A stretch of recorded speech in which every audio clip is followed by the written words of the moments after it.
370 was a feature of asymmetric federalism, not sovereignty.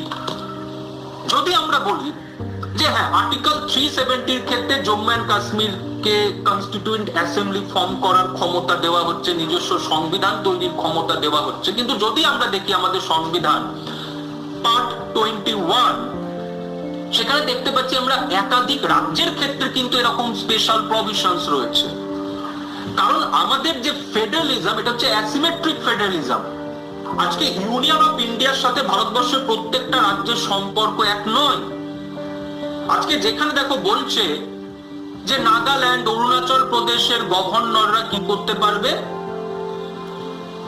এই দুটো রাজ্যের ল এন্ড অর্ডারের ক্ষেত্রে কাজ করতে পারবে গভর্নর স্বাধীনভাবে। আবার ভারতবর্ষের কিছু রাজ্যের ক্ষেত্রে